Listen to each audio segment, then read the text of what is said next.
Hola, muy buenas noches con todos. Muchas gracias por estar aquí. Eh, Veo que quizá... allá. Estaba viendo un mensaje de Roberto de los colegas de Conservación Internacional que sería súper bueno para ver en las siguientes presentaciones en otras fechas. Bueno, he estado un poco corriendo, mil disculpas por este tema de la luz y el internet, pero bueno. En principio, para no tomar más tiempo, espero poder hacer esta presentación. Creo que sí tengo la opción de...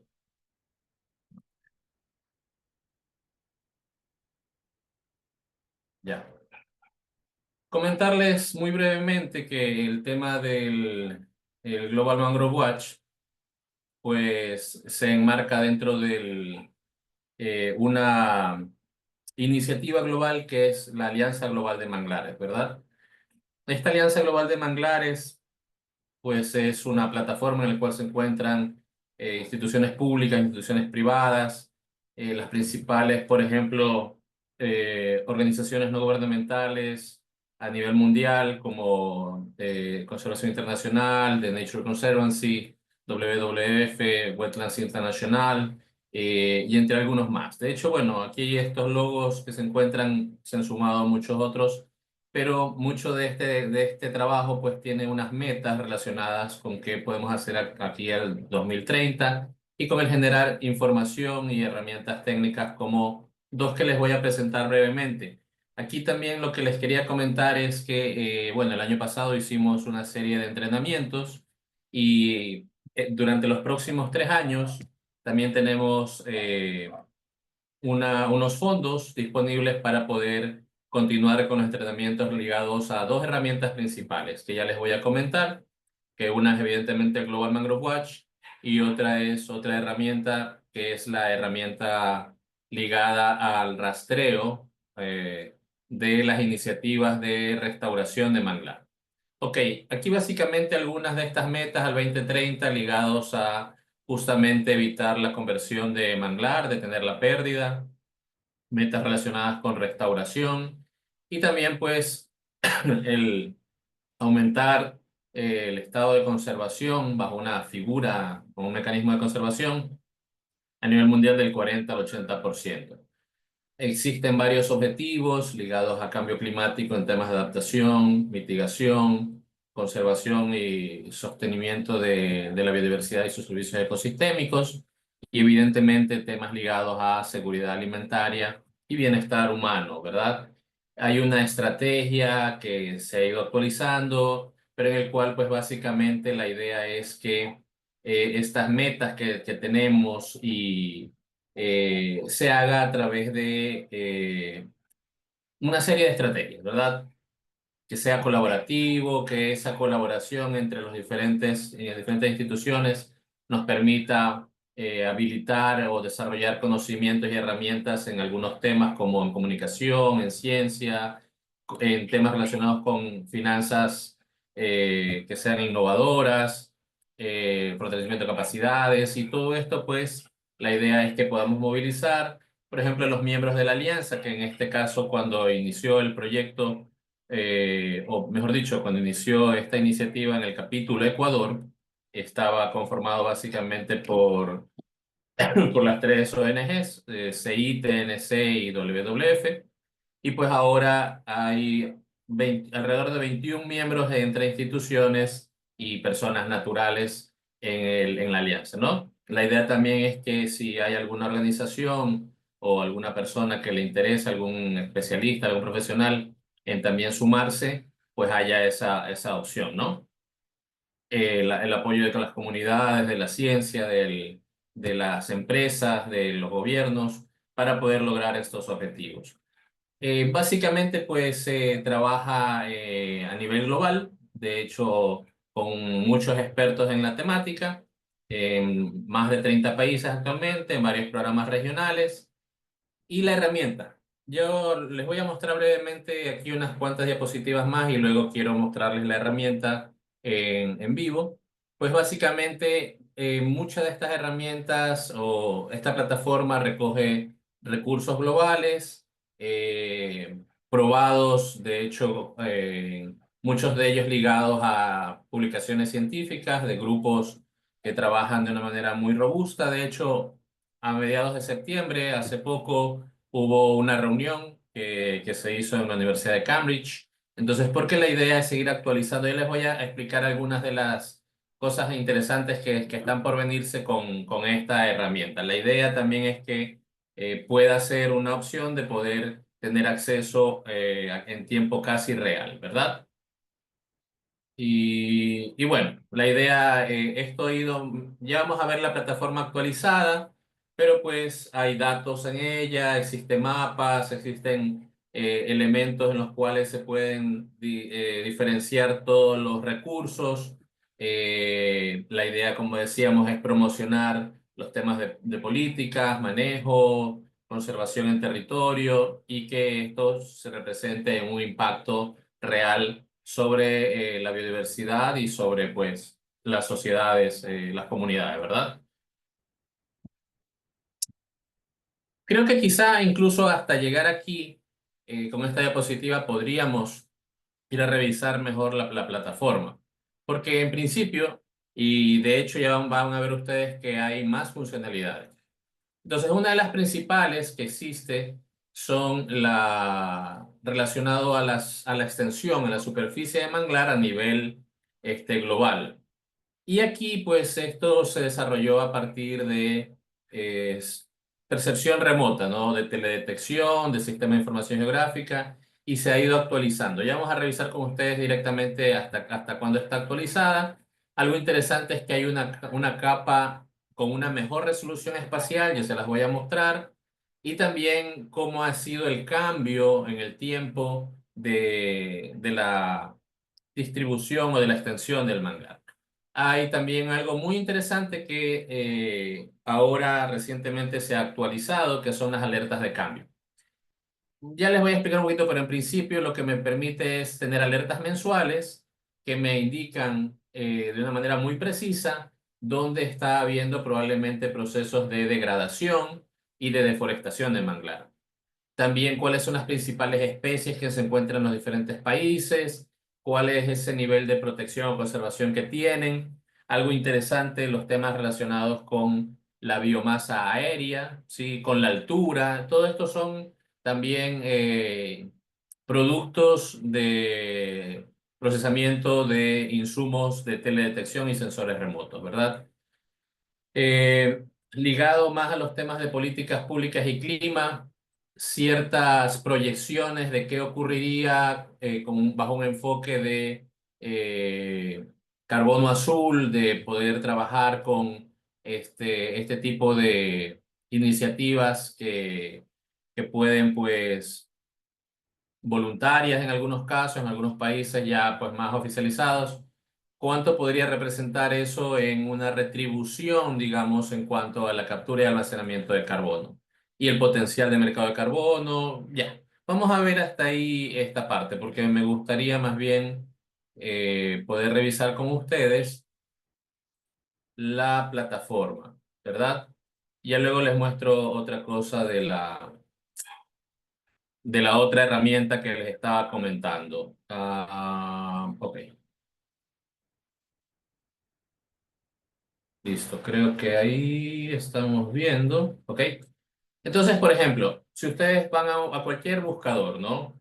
Pueden poner, si desean, GMW, Manglar o en inglés Mangrove o directamente Global Mangrove Watch. Les va a aparecer esta primera pestaña, que es exactamente esta plataforma, ¿no? Recientemente ha sido actualizada, ¿sí?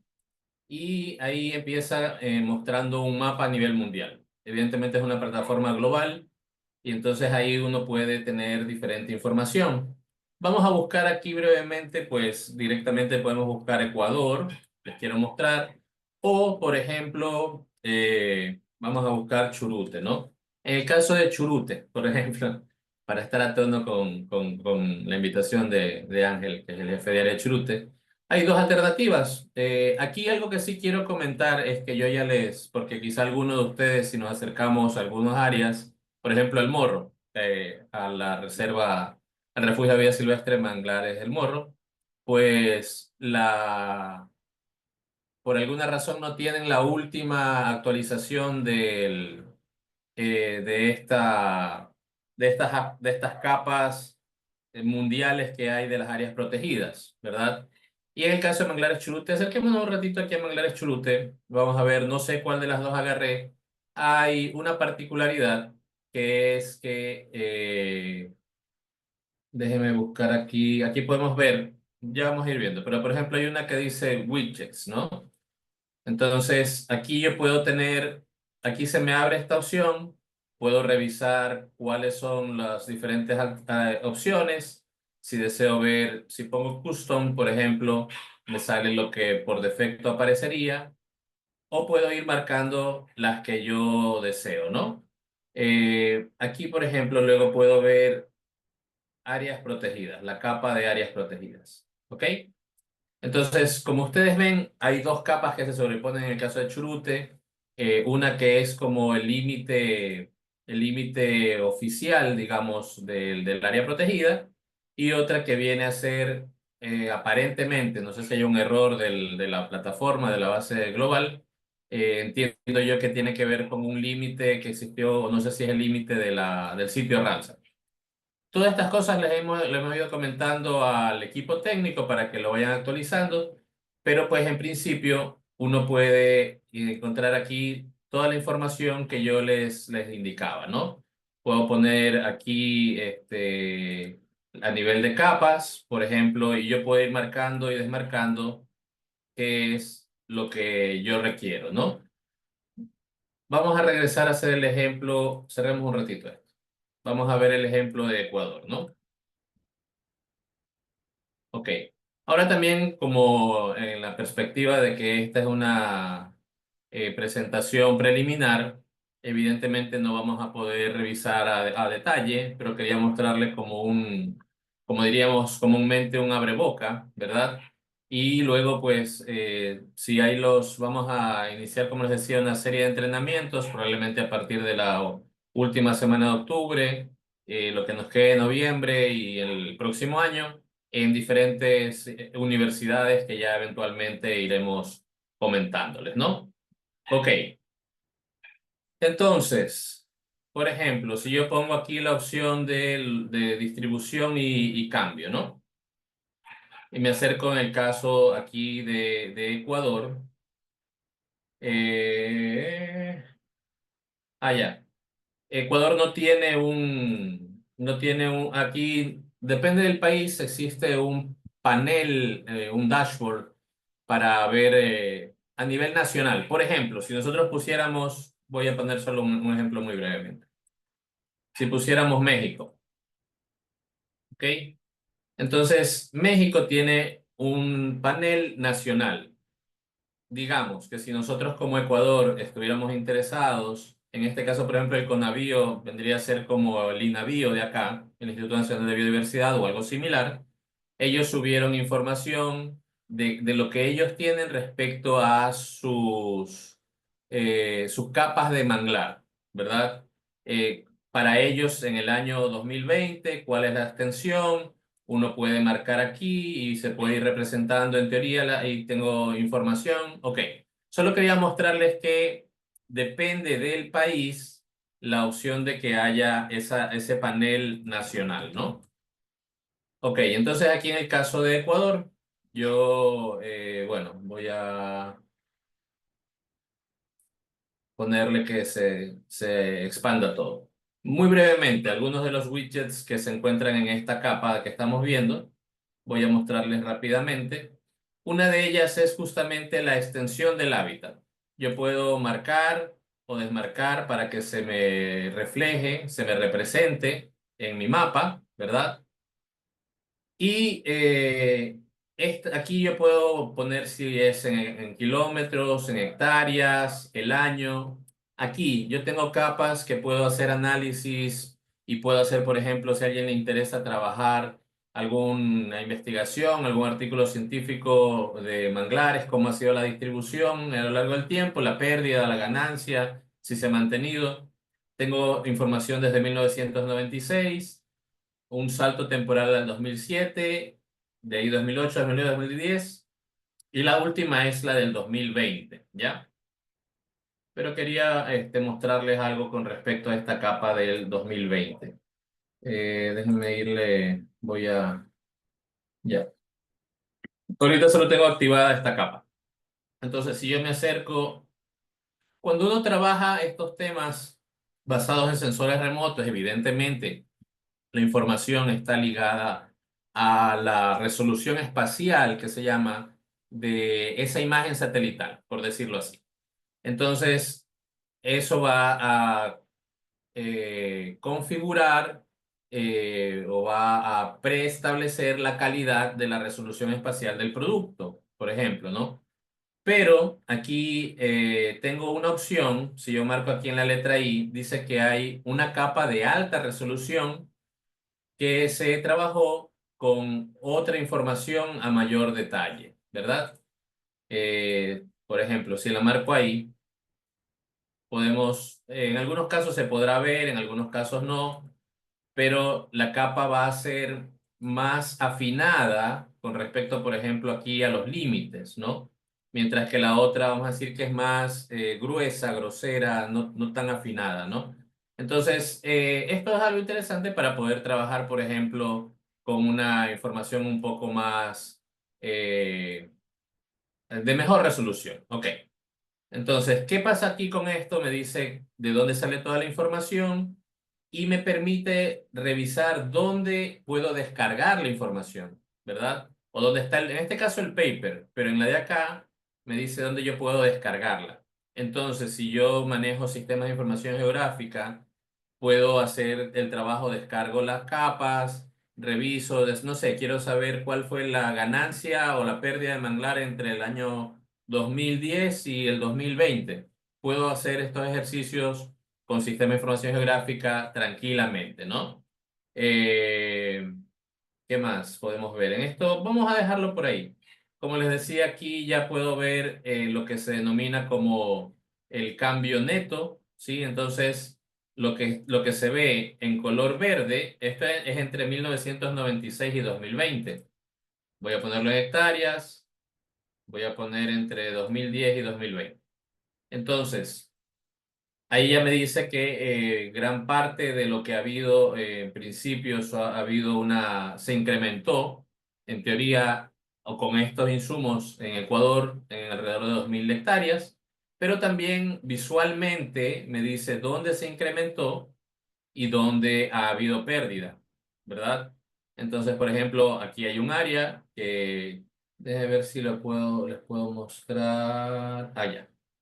Más abajito, que no tiene que ver directamente con esta capa, tengo, actualmente existe unas imágenes satelitales súper buenas que son de unos grupos de satélites de Planet que tiene resolución de alrededor de 5 metros, ya de resolución espacial.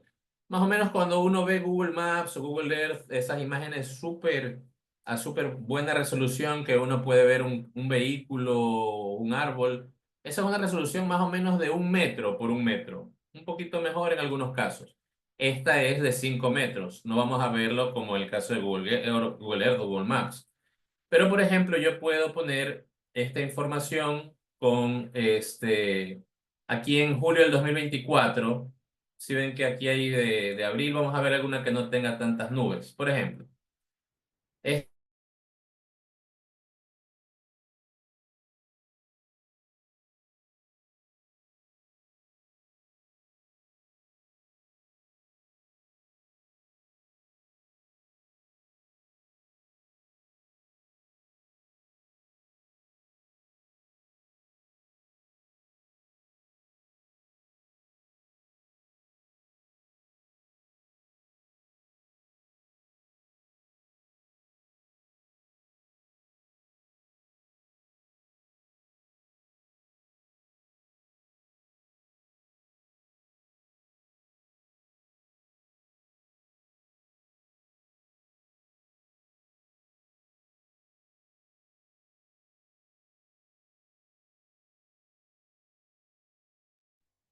Creo que tuvo un, ajá, no, se está volviendo a conectar, se está volviendo a conectar, un minuto.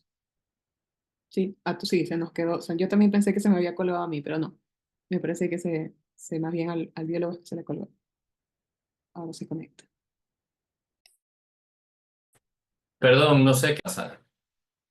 Ok, entonces les estaba comentando que tenemos esta.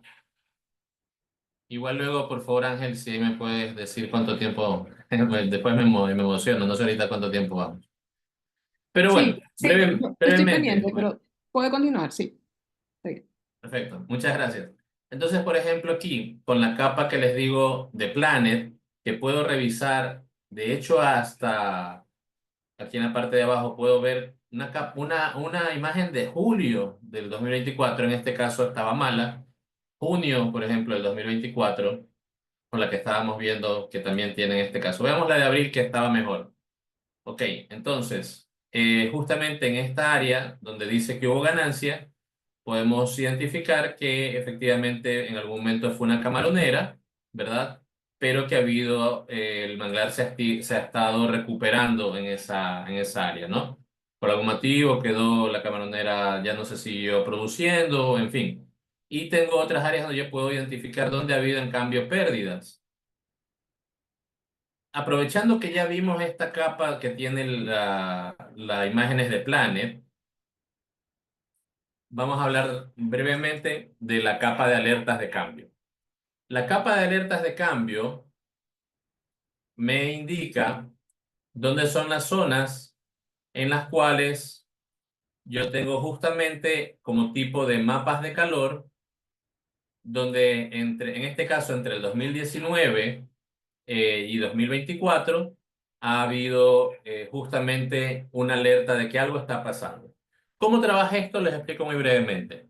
Es como que yo tengo dos imágenes satelitales, una de julio y una de junio, y pasa cada mes el satélite y me toma una imagen de diferentes partes del mundo. Imaginemos no solo el caso de Ecuador. Entonces, a partir de esa imagen satelital se hace unos procesos, unos cálculos en los cuales genero unos indicadores, perdón, unos índices, que son los índices de vegetación. Entonces, si yo en julio, digamos, aquí no puedo entrar tanto en detalle en los temas de píxeles o no, pero si en un área yo tenía un valor de un índice de vegetación alto, los índices de vegetación normalmente son entre 0 a 1, digamos. Digamos que yo en un área encontré un índice de 0,8 en junio, perdón. Y en la imagen de julio, en ese mismo espacio, en ese mismo píxel, ya no era 0,8 sino que era 0,2. Hace un cálculo y me dice, oye, aquí en este píxel, en este sitio, hay un problema, porque antes era más verde y ahora es menos verde. Y entonces a partir de eso me genera alertas mensuales de cambio. Y aquí vemos en algunos casos, ¿no? En algunos sitios, vemos en la isla Puná, vemos en el estuario interior del Golfo de Guayaquil. No vamos a expandernos, pero también había una por Muisne. Algo interesante del último análisis, ya nos acercamos bastante, ya no se ve específicamente los mapas de calor, sino que se ven varios puntitos, son como puntitos, puntitos, puntitos. Esos puntitos son como la coordenada central del píxel, ¿verdad? De ese cuadradito de la imagen satelital. Entonces, por ejemplo, aquí vemos que no sabría en este momento específicamente. Veamos si encontramos una imagen de antes del 2019. No, porque estas son, veamos si en agosto del 2020.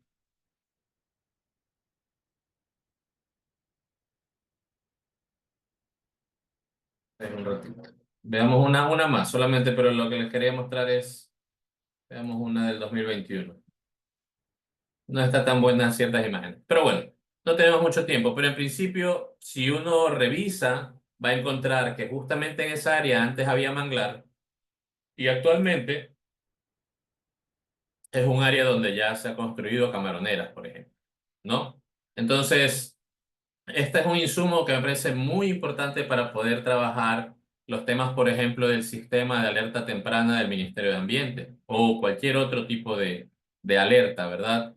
Algo también interesante que les quería comentar ya para terminar esta parte de aquí es que los técnicos nos comentaron que algunos sí están fácilmente identificables como ligados a ciertas actividades de deforestación, pero que en algunos casos había, ahorita no tengo, no recuerdo cuáles eran exactamente esos puntos, pero parece que hubo procesos que no están ligados a la mano del hombre, ¿verdad? A la influencia humana, sino que hay algo que está ocurriendo quizá en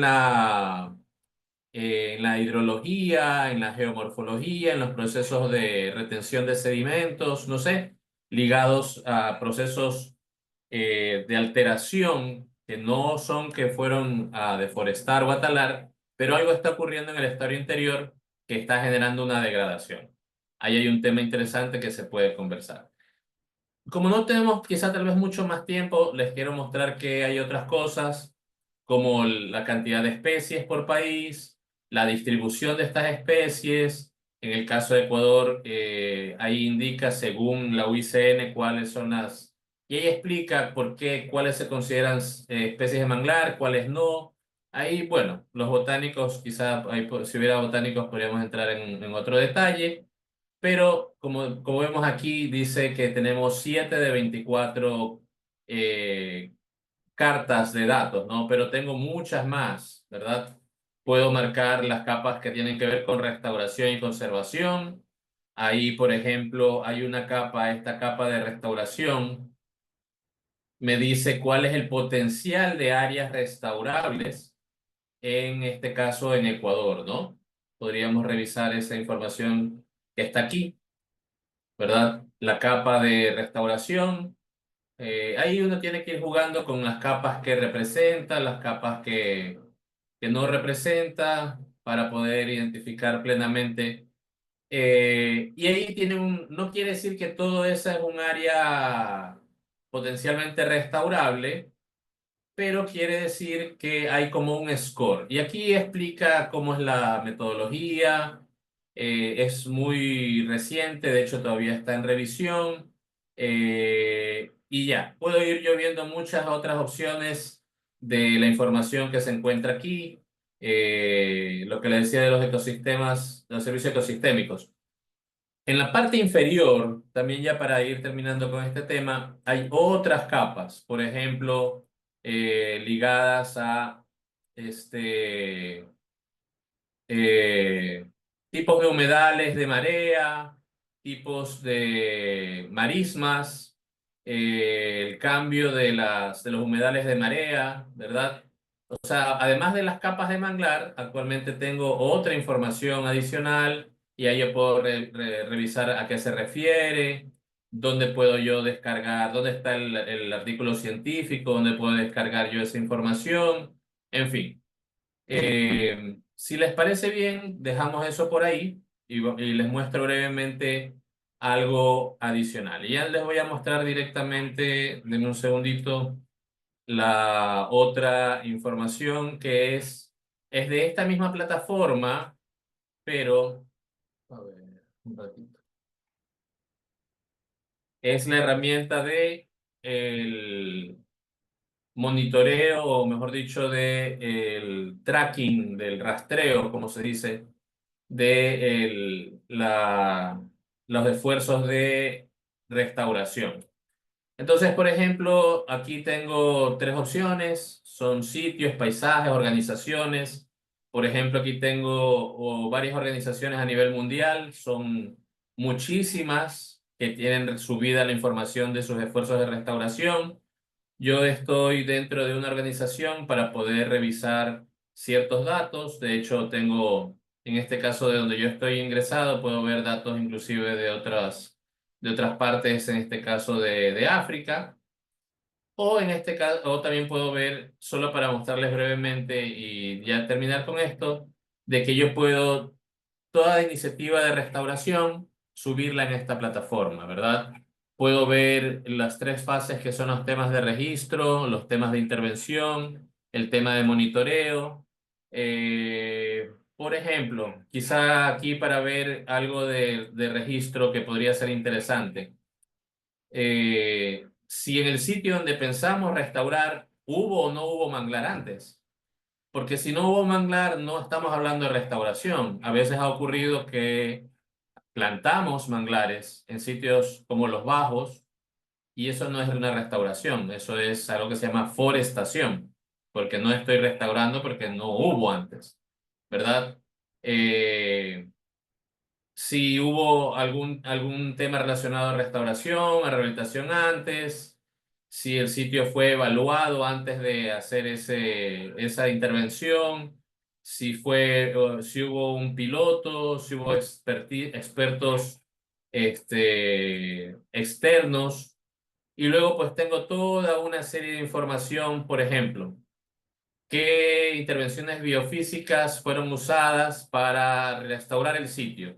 Y ahí tengo muchísima información. Al final del día, a veces pensamos en la restauración o en la reforestación activa, pero hay muchas otras opciones, ¿no? Restauración hidrológica, como el tema relacionado a los canales, al trabajar con remover los muros, por ejemplo, de ciertas áreas de donde hay unas piscinas, por ejemplo, de camarón, el trabajar con la vegetación que quizá está afectando que haya la cantidad suficiente de luz o los nutrientes en la zona, temas ligados a basura marina, temas ligados, en fin. ¿Qué es lo interesante de esto? Es que si yo desde el inicio que empiezo a hacer mi idea de mi proyecto de restauración o de reforestación, empiezo a trabajar con esta plataforma, yo puedo ver que hay muchas otras cosas que quizá yo no estoy considerando ligado a qué debe ser una restauración integral, ¿verdad? Hay otras cosas referente a costos, hay temas ligados a los actores locales, a los servicios ecosistémicos, en fin. Y también la idea es que esta plataforma busca que nosotros podamos tener luego procesos en los cuales podamos, si yo tengo un problema ligado, qué sé yo, a un insecto o algún otro factor que me está afectando mi tema de restauración, y sé que en Panamá, en Costa Rica, en Kenia, no sé, ha pasado algo similar, puedo yo tener ese nexo, ese contacto con otros especialistas, con otras instituciones, para poder quizá mejorar o ver de qué manera se resolvieron algunos problemas y tener ese intercambio pues, de información. Bueno, de mi parte esto es lo que yo les quería mostrar esta noche. Muchísimas gracias nuevamente, Ángel, por tu gentil invitación. Estoy muy contento de poder estar en esta noche. A pesar de todo, de los problemas que sabemos de la electricidad y el internet, pues hemos podido compartir y lo que les quiero invitar es que eventualmente, ojalá todos los que están el día de hoy puedan estar en alguno de los entrenamientos. Eh, y vamos a estar en contacto para que podamos nosotros compartirles ya de una manera más detallada, más práctica, con ejercicios sencillos en cómo utilizar de mejor manera estas dos herramientas. No sé si hay un tiempo para preguntas, pero en todo caso quedo a las órdenes de lo que nos digan, por favor, Ángel y Francesca. Sí, muchas gracias Fabián por su presentación muy interesante. Tenemos ahora unas preguntas que nos han dejado en el chat. La primera dice Juan José Sabando, ¿se encuentran identificados los manglares alrededor del estero salado? Sí, o sea, el manglar que está, sí, se encuentra, es que de hecho la capa es global. La capa es global y en ese sentido tiene sus bondades, que son de que pueda también reportarse todo esto a una escala mundial, a una escala regional y nacional, y tienes también a veces sus desafíos respecto a la resolución espacial. Pero como vimos, ya existe una capa actualizada con una mejor resolución espacial.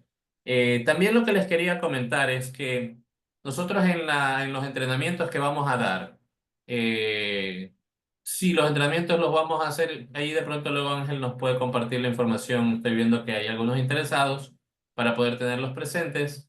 Vamos a usar esto, pero también vamos a usar otra plataforma. Por temas de tiempo no los puedo presentar hoy, pero por ejemplo, hay una iniciativa de ecociencia que se llama Mangly, Ujú. que también tiene capas actualizadas. Hay otra iniciativa entre WWF y la Cámara Nacional de Acuacultura y una institución de investigación que se llama el Carl Labs, que tiene capas súper actualizadas, creo que 2023 para el caso de Ecuador, y tiene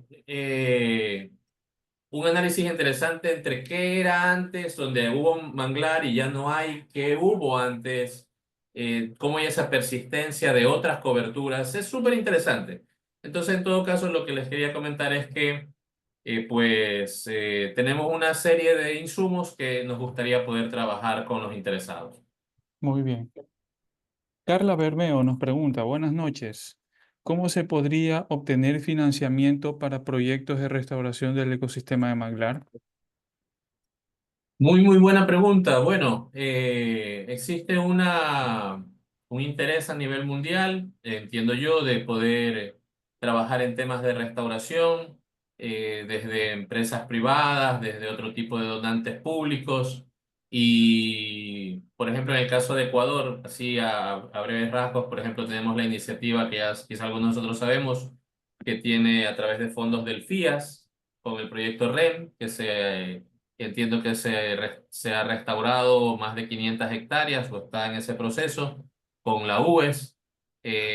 Nosotros tenemos unos procesos, unos pilotos que estamos trabajando y pretendemos trabajar ligados a la industria camaronera, porque pues la idea que también nosotros, pues no es algo que tradicionalmente hemos hecho, pero de trabajar con la industria camaronera, pero la idea es poder ver de qué manera se aporta para que haya referentes de la industria que desarrollen y produzcan de otra forma y que aparte de eso aporten, por ejemplo, a temas de restauración. Sabemos que hay esta iniciativa de la UNESCO, ¿verdad? Que se está haciendo restauración de manglar en la reserva de la biosfera, el macizo del Cajas, que entiendo que agarra parte en Naranjal y creo que también parte de Balao. Eh, y en general, pues hay varias iniciativas, ¿no? Entonces, habría que también hacer una búsqueda de cuáles son estos principales donantes, esos intereses, pero pues digamos que actualmente está pasando cosas muy interesantes. Hay la iniciativa que va a empezar, entiendo, el próximo año nuestros amigos de Conservación Internacional con el Ministerio de Ambiente a partir de fondos del Fondo Global del Clima, que también va a haber iniciativas de restauración, ¿no? Excelente. Roberto Ulloa nos pregunta, gracias Fabián, por tu muy interesante presentación. Una pregunta, ¿quién alimenta la base de datos de Global Mangrove Watch y cuál, a tu parecer, es el grado de confiabilidad de esta información? Muchísimas gracias, Roberto, por tu pregunta. La información esta forma parte de la Alianza Global de Manglares y entonces hay una gestión de fondos a nivel global y de hecho en esa conseguir fondos involucra también el que hay un equipo de científicos como Thomas Worthington, estaba por ahí un nombre de Worthington entre los autores que trabaja, él creo que es el Wetlands International, esta organización ligada a los humedales. Y como les decía, hace poco hubo una reunión de los científicos en Cambridge, en la Universidad de Cambridge, y ellos pues reciben a partir de la Alianza Global de Manglares estos fondos y los destinan para poder actualizar la información. Como no sé si no les puede mostrar, pero inclusive está por actualizarse el tema, hay una opción de poder poner en francés, en español, todo, porque si vieron, había partes que estaban completamente en inglés.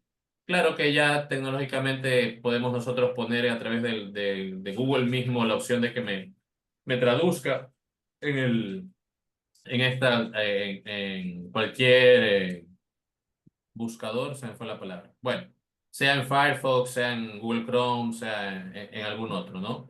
Y la confiabilidad, pues eso es súper importante. Pues ahí sería súper bueno el poder hacer algún tipo de análisis para poder hacer en casos específicos, reconociendo que esta es una capa global con puntos en territorio, qué está ocurriendo con ese grado de confiabilidad. Pero considerando quizá otro tipo de insumos similares hechos a nivel global, Yo probablemente pensaría que están por encima del 75, el 80%. En algunos casos mejor, en otros menor. También un tema, en el caso de Ecuador quizás no es tan representativo el como vieron las nubes, ¿no? En nuestro caso no, pero quizá en la parte norte de Esmeraldas habría que validar, porque pues evidentemente es otro tipo de condición climática, ¿no? Muy bien. Paul Aguirre nos pregunta, gran presentación, estimado Fabián. Mi pregunta es, ¿qué retos se pueden presentar al momento de levantar datos acerca de los manglares? En general, si no estamos hablando quizás específicamente del uso de estos insumos que son más de tipo remoto, ¿verdad? Eh, pues siendo muy operativos en este momento, pues los retos, como sabemos, uno de los principales es ligado a los temas de inseguridad. Y me parece que aparte de eso, quizá otro reto pues siempre va a ser los temas ligados, inclusive a los temas logísticos, de poder hacer un ingreso. No es lo mismo los costos que representa el poder hacer pues levantamiento de información en un ecosistema terrestre, como un ecosistema de manglar, que muchas veces nos toca llegar solo por vía fluvial, marítima. Eh, Pensaría que eso, pero yo creo que también hay muchas oportunidades con respecto a lo que actualmente se está haciendo o se puede hacer en manglar y al interés también de estudiantes, de académicos, de poder trabajar más. Eh, Hay muchas oportunidades. A mí me parece que, por ejemplo, una oportunidad que les decía respecto a esto que está ocurriendo de la degradación, algún tipo de degradación en el estero interior del Golfo, quizá no tenemos mucha información de qué es lo que está pasando con, no sé si llamarle ecosistemas, hábitats, eh, como por ejemplo los bajos lodosos o estos otros tipos de humedales, ¿no? No tenemos mucha información, a veces pensamos que no tienen importancia, pero cumplen un rol ecológico en el ecosistema, ¿verdad? Y si estamos afectándolo, recuerdo que en un entrenamiento que nos dieron el año pasado de restauración de manglar nos dijeron que en Bangladesh el gobierno específicamente hizo un proyecto de restaurar, perdón, deforestar muchos kilómetros de bajos para poder ayudar a lo que se llama la acreción. ¿Qué es la acreción? La acreción es cuando los sedimentos se van aglutinando, aglutinando, como se va a sedimentar, ¿ya? Entonces se sedimentan y ellos luego de que obtuvieron una gran planicie de sedimento, bajaron todo ese manglar, se talaron todo ese manglar y pudieron tener terreno para hacer cierto tipo de actividad agrícola. No recuerdo exactamente qué estaban haciendo, pero es importante que nosotros podamos investigar qué está pasando con las iniciativas y en ese sentido no toda iniciativa, aunque tenga una buena intención, si yo solo lo enfoco en un componente, por ejemplo, carbono, porque sabemos que el manglar es pues uno de los mejores ecosistemas para capturar carbono. Si mi enfoque es solo captura de carbono, pero no estoy pensando en otros temas, en los temas de biodiversidad, en los temas sociales, en los temas hidrológicos, geomorfológicos, algo no, probablemente quizás estoy alterando, ¿verdad? Aunque mi iniciativa y mi intención sea buena. Muchas gracias, Fabián. En honor pues, al tiempo, vamos a ir cerrando